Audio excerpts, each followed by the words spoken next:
সুপ্রভাত। নটি চাইল্ডহুডে সবাইকে স্বাগত বন্ধুরা। আশা করি আপনারা সবাই ভালো আছেন। আমিও বেশ ভালো আছি। ভগবানের কাছে প্রার্থনা করি সকল ভালো মনের মানুষদের উপর ভগবানের আশীর্বাদ যেন সর্বদা থাকে। প্রতিদিনের মতো আমি সকালবেলা স্নান করে বাচ্চাদের স্কুলের টিফিন বানাতে চলে এসেছি। তো আগে আমি মেয়ের জন্য টিফিন বানিয়ে নেব, তারপর আমার ছেলের জন্য বানাবো। তো মেয়ের জন্য আমি স্যান্ডউইচ বানাচ্ছি।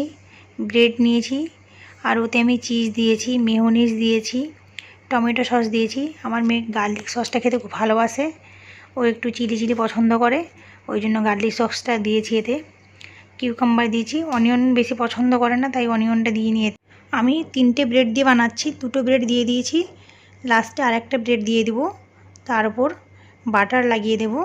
বাটার লাগানোর পরে ওটা স্যান্ডউইচ মেকারে দিয়ে দিব। আমার ছেলে চিজ মেয়োনিজ সস পছন্দ করে না, ও আমাকে বলেছে মাম্মাম আমারটাতে শুধু বাটার দিয়ে দিবে, বাটার আর চিনি দিয়ে আমারটা রেডি করে দিবে। আমি বলেছি ঠিক আছে বাবু, তোরটাতে শুধু বাটার দেবো আর চিনি দেবো। আমার মেয়েরটা রেডি হয়ে গেছে, এই যে স্যান্ডউইচ মেকারে দিচ্ছি, স্যান্ডউইচ মেকারে দিয়ে দিলাম। তো এবার আমার ছেলের জন্য রেডি করে নেব। এবার বাটার দিচ্ছি, বাটারটাকে ভালো করে মাখিয়ে নেব। বাটারটাকে ভালো করে মাখানো হয়ে গেলে তারপর এতে চিনি দিয়ে দেব। চিনি দিয়ে সেই সেম প্রসেসে এটাকেও আমি স্যান্ডউইচ মেকারে দিয়ে দেবো। স্যান্ডউইচ মেকারে দিলে খুব সুন্দরভাবে রেডি হয়ে যায়। টিফিন তো প্রতিদিনই বানিয়ে দিই, কিন্তু পুরোটা ফিনিশ হয় না কারোরই। আমার ছেলে তাও মাঝে মধ্যে ফিনিশ করে নিয়ে আসে, কিন্তু মেয়ের থেকেই যায়। আর আসার পর জুস দিই, তারপর ভাত খায়, ওই জন্য বেশি খেতে পারে না, ভাত খুবই কম খায়। তো যে টিফিনটা থেকে যায় ওইটা বিকালবেলা মাইক্রোওভেনে গরম করে দিয়ে দিই। এদিকে আমার মেয়ের এই যে স্যান্ডউইচ হয়ে গেছে, আর এবার ছেলেরটা দেবো মাইক্রোওভেনে। চিনি দিয়ে দিচ্ছি। টিফিনের সাথে আমি একটু ফ্রুটসও দিয়ে দিই, তো ওই জন্য আঙুরটা আমি জলে ভিজিয়ে রেখেছি। আমি 15 মিনিটস মতো জলে ভিজিয়ে রাখি, তারপর ওটাকে ভালো করে শুকিয়ে নিই। কোনো টাওয়েল থাকলে টাওয়েলে ভালো করে মুছে ওই ব্রেডের সাইডে দিয়ে দিই।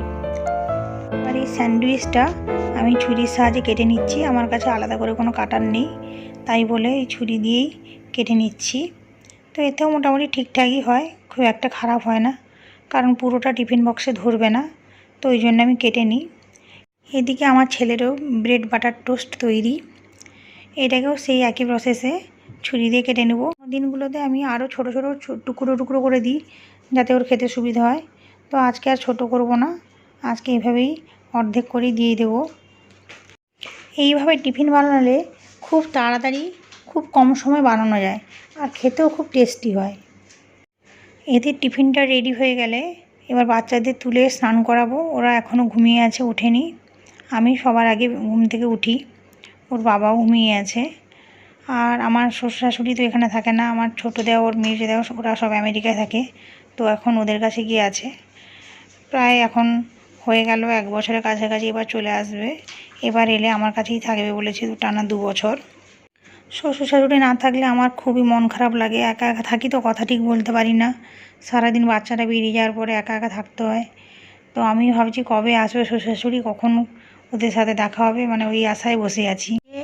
ওরা ঘুমোচ্ছে, ওদের তুলে এবার স্নান করে রেডি করিয়ে দিব। তারপর ওদের জন্য এই যে চকোস রেডি করছি। ওদের স্নান হয়ে গেছে, ম্যাঙ্গো কেটে রেখেছি। চকোস খাওয়ানোর পর একটু ম্যাঙ্গো খাইয়ে দেবো। আমার ছেলে বলছিল কালকে ম্যাঙ্গো খাবে বলে, ওই জন্য ম্যাঙ্গো কেটে রেখেছি। এই যে বাবু হাঁ করো তো শোনা, বাবা ওর হাঁচি পেয়েছে, হাঁচি করছে। মাম্মা ভাইয়াকে হাঁচি করতে দাও, আমাকে খাইয়ে দাও। চুপ কর, ভাইকে খাইয়ে দিই তারপর তোকে খাওয়াচ্ছি। একটু বস, চল নিজে নিজে খা, ঠিক আছে। নাহলে কোনো দিন শিখবি না। আমি তো খেতে শিখে গেছি, আমি ব্যাস দেখছিলাম যে তুমি আমাকে কত ভালোবাসো। ও তুই আমার পরীক্ষা নিচ্ছিস? হ্যাঁ। বস, পরে ডান্স করবি, বস আগে খেয়ে নে। চলো হা করো।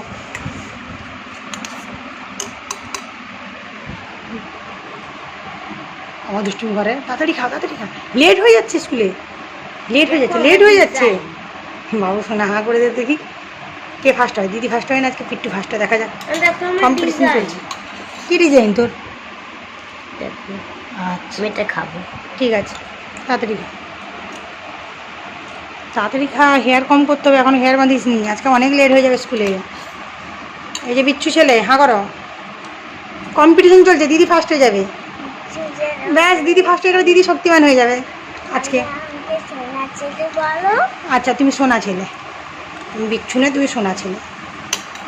এবার হ্যাপি? আচ্ছা, বিচ্ছু ছেলে বলা যাবে না, কি বলতে হবে? আগে ওইটা একটা ভালো একটা ডিজাইনার সোনা ছেলে বলতে হবে। একটা নোজে পড়ার জন্য কিছু ছিল, আর এইবার ওইটা ডায়মন্ড হয়ে গেছে। ডায়মন্ড হয়ে গেছে? আচ্ছা, তাড়াতাড়ি কর, লেট হয়ে যাবে। এই যে সোনা ছেলে, হাঁ করে দাও তো সোনা ছেলে। এই বিচ্ছু ছেলে একটা, সোনা নয়। খাবে না? না তো, মিছিমিছি বলছি, কিন্তু একবারে সোনা ছেলে বাবা, একবারেও বিচ্ছু ছেলে নয়।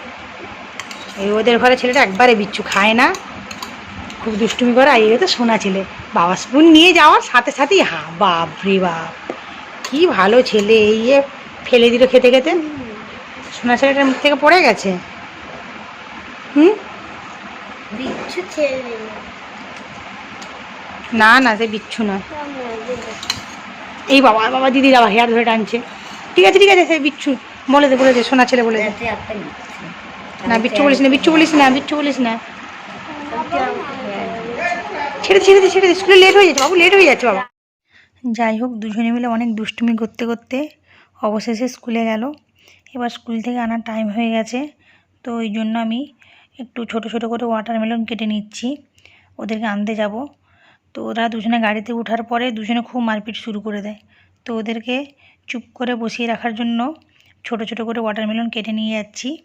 তো এটা দুজনে মিলে খেলে চুপ করে বসে থাকবে, তখন আর দুষ্টুমি করবে না। ওরা যাতে চুপ করে বসে থাকে, ওই জন্য এই টেকনিকটা বার করেছি। স্কুল থেকে এবার আনতে যাব, যাই এবার আমি রেডি হইনি।